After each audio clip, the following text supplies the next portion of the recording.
നമസ്കാരം. കഴിഞ്ഞ ദിവസം ഇടത് ഹാൻഡിലുകൾ PM3 വിഷയത്തിൽ എന്താണ് പറഞ്ഞു തുടങ്ങിയത്? മുൻ BJP സംസ്ഥാന അധ്യക്ഷൻ കെ സുരേന്ദ്രൻ പറഞ്ഞത് 35 MLA-മാരുണ്ടെങ്കിൽ കേരളത്തിൽ ഭരണം BJP എടുക്കുമെന്ന്. ഇപ്പോൾ ഇതാ 3 MLA-മാർ, അവരാണ് ഇപ്പോൾ കേരളം ഭരിക്കുന്നത്. UDF-നെ കൊണ്ട് ഭരിപ്പിക്കുന്നത് ഈ 3 BJP MLA-മാരാണെന്ന് വ്യക്തമായും ഇടത് ഹാൻഡിലുകൾ പറയുന്നു. ഇതിനേക്കാൾ വലിയൊരു ക്രെഡിറ്റ് കെ സുരേന്ദ്രന് കിട്ടാനുണ്ടോ? അദ്ദേഹം പറഞ്ഞതൊക്കെ ഇടത് കേന്ദ്രങ്ങൾ ഓർത്തോർത്ത് വച്ചിരിക്കുകയാണ്. അപ്പോൾ അങ്ങനെ സംഭവിച്ചേക്കാമോ എന്നൊക്കെ അവർ പേടിച്ചിരുന്ന് കാണും.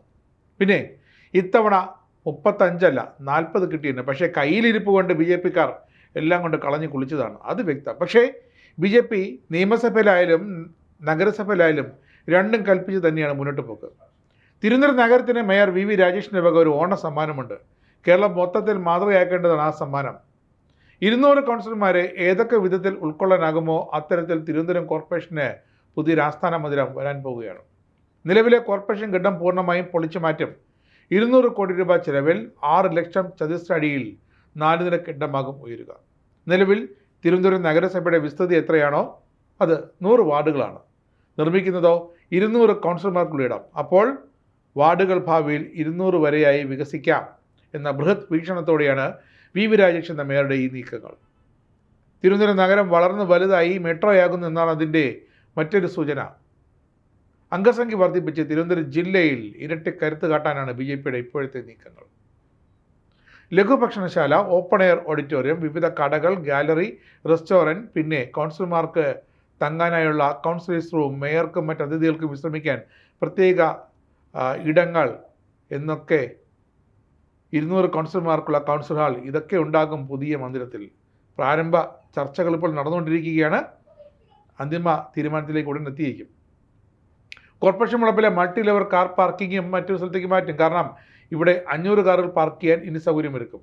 ആര്യ രാജേന്ദ്രൻ്റെ പ്രതാപ കാലത്ത് കോടികൾ ചിലവിട്ട മൾട്ടി പാർക്കിംഗ് സംവിധാനം ഒരുക്കി. പക്ഷേ ഇടുങ്ങിയ വഴികളും നഗരസഭയുടെ പിന്നിലായതും കൊണ്ട് കാരണം പൊതുജനങ്ങൾക്ക് അത് ഉപയോഗിക്കാൻ ഒട്ടും സാധിക്കാത്ത അവസ്ഥയാണ്.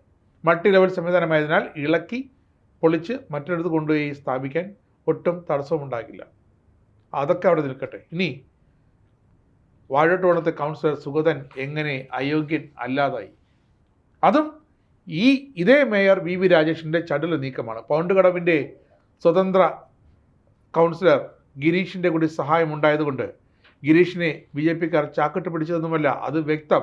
ഗിരീഷിൻ്റെ പ്രസ്താവനയിൽ നിന്നും സുവ്യക്തം. കാരണം ഗിരീഷ് പറയുന്നത് തിരുവനന്തപുരം നഗരത്തിലെ കൗൺസിൽ ഭരണം ഇപ്പോൾ ഈ ഒരു സുഗതൻ വിഷയത്തിൽ തട്ടി ഒരു കൗൺസിൽ യോഗം പോലും ചേരാനാകാതെ സ്തംഭിച്ച് നിൽക്കുകയാണ്. നഗരഭരണം കൃത്യമായി മുന്നോട്ട് പോകണം. താൻ പൗണ്ട് കടവ് വാർഡിൻ്റെ കൗൺസിലാണെങ്കിലും തനിക്ക് ഉത്തരവാദിത്തമുണ്ട് തിരുവനന്തപുരം നഗരത്തിലെ എല്ലാ വാർഡുകളിലും കൃത്യമായി ഈ നഗരസഭയുടെ സേവനങ്ങൾ, സംവിധാനങ്ങൾ, സൗകര്യങ്ങൾ എല്ലാം ചെന്നെത്തണമെന്ന്. അതിന് താനൊരു തടസ്സമാകുകയാണെങ്കിൽ, താൻ കാരണം അത് നഗരസഭാ ഭരണം അട്ടിമറിക്കപ്പെടുകയാണെങ്കിൽ അതിനേക്കാൾ വലിയൊരു ജനാധിപത്യപരമായ തെറ്റ് താൻ കാട്ടുക വേറെ ഒന്നുമല്ലെന്ന് ആ ഗിരീഷ് കുമാർ എന്ന കൗൺസിലറിന് ബോധ്യമായി. അതാണ് രാഷ്ട്രീയ മര്യാദ, അതാണ് രാഷ്ട്രീയ നിലപാട്. അതുകൊണ്ട് തന്നെയാണ്, അല്ലാതെ BJP-ക്കാരൻ താൻ BJP മെമ്പർഷിപ്പ് എടുത്തതെന്നൊന്നും ഗിരീഷ് കുമാർ പറഞ്ഞിട്ടില്ല. ഗിരീഷ് കുമാർ അങ്ങനെ തൻ്റെ ഹിതമനുസരിച്ചുള്ള വോട്ട്, തൻ്റെ മനോവികാരമനുസരിച്ചുള്ള തൻ്റെ വോട്ട് അങ്ങനെ സുഗതന് നൽകുന്നു. അതാണ് മേയർ VV രാജേഷ് ഈ വോട്ടെടുപ്പ് സമയത്ത് ആദ്യം പറഞ്ഞു, ഇതാ പൗണ്ട് കടവിലെ കൗൺസിലർ ഗിരീഷ് കുമാറിൻ്റെ വോട്ട്, ബാക്കി ആരൊക്കെ? അങ്ങനെയാണ് 51-50 വന്നത്.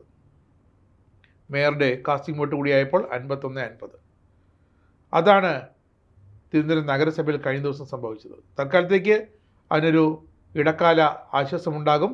കാരണം 6 മാസത്തേക്ക് സുഗതന് ഇങ്ങനെ നഗരസഭ നീട്ടിക്കൊടുത്തിട്ടുണ്ട് അദ്ദേഹത്തിൻ്റെ അവധി അപേക്ഷ. കാരണം സുഗതൻ്റെ തെറ്റുകൊണ്ടല്ല, സുഗതൻ്റെ കയ്യിരിപ്പ് കൊണ്ടല്ല, സുഗതൻ കാരണമല്ല സുഗതന് കൗൺസിൽ യോഗത്തിൽ പങ്കെടുക്കാനാകാത്തത്.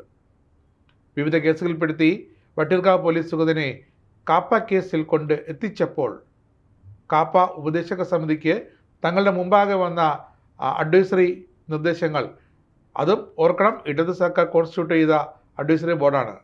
എന്തോ ആയിക്കോട്ടെ, ഇടത് സർക്കാരാകട്ടെ, കേന്ദ്ര BJP ആകട്ടെ, അല്ലെങ്കിൽ പ്രതിപക്ഷ UDF ആകട്ടെ, ഇപ്പോഴത്തെ ഭരണപക്ഷത്തിൽ UDF ആകട്ടെ, എന്തോ ആകട്ടെ, പക്ഷേ അവരും ഏകപക്ഷീയമായി നിലപാടെടുത്തപ്പോൾ സുഗതൻ കാപ്പ കേസിലകത്തായി. പക്ഷേ നമ്മുടെ നാട്ടിൽ നിയമം, നീതിന്യായ വ്യവസ്ഥ ഇതൊക്കെ ഇപ്പോഴും സജീവമായി തന്നെ പൗരന്മാർക്ക് വേണ്ടി നമ്മുടെ നാടിനു വേണ്ടി നിലകൊള്ളുന്നു എന്നതിൻ്റെ വ്യക്തമായ ഉദാഹരണമാണ് കഴിഞ്ഞ ദിവസം സുഗതനെ അയോഗ്യനാക്കാതിരിക്കാനുള്ള കർശന നിലപാട് നമ്മുടെ നിയമ സംവിധാനങ്ങൾ കൈക്കൊണ്ടതും അങ്ങനെ സുഗതൻ്റെ അവധി അപേക്ഷ ജയിൽ സൂപ്രണ്ട് വഴി സർക്കാരിലേക്ക് അയക്കുന്നതും അത് നഗരസഭയിലേക്ക് എത്തുന്നതും ആ അവധി അപേക്ഷ മേയർ വി രാജേഷ് എടുത്ത് കൗൺസിൽ യോഗത്തിൽ വെച്ച് അത് പാസ്സാക്കി എടുക്കുന്നതും. എന്തായാലും ഇനിയെങ്കിലും വികസനത്തിന് വേണ്ടി മുന്നിട്ട് നിൽക്കണം.